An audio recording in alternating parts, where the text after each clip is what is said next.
What's up guys, JT from SavvyTexAndPoolOwner.com. Today I'm going to show you how to properly add chlorine back into your pool. But you need to scrape down your walls first, and then I'm going to show you how to add that chlorine shock back in to get yourself whipped back into shape. Check it out, dudes. Hey, don't be lazy. Scrub the walls. That's going to get all the algae off. I used to not do that. I would just shock the hell out of it and move on with my life. But this is the right way.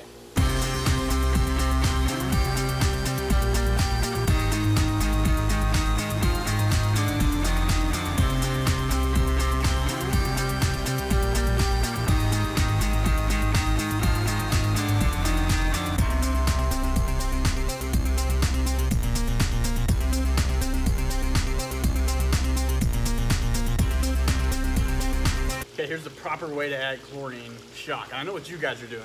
You're just putting it straight in your skimmer and it's going right into your system.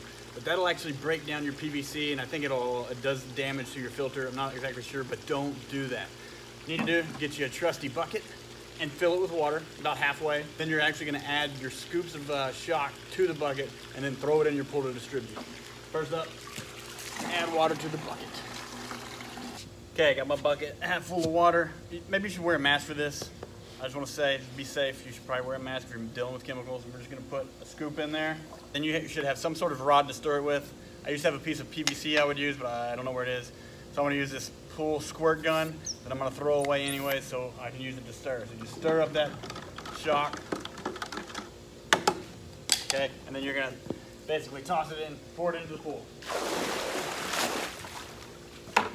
Now I'm going to do that same thing about 5 times because I need to kill a lot of algae. And I'm going to do it in different spots around the pool, and then you're good to go.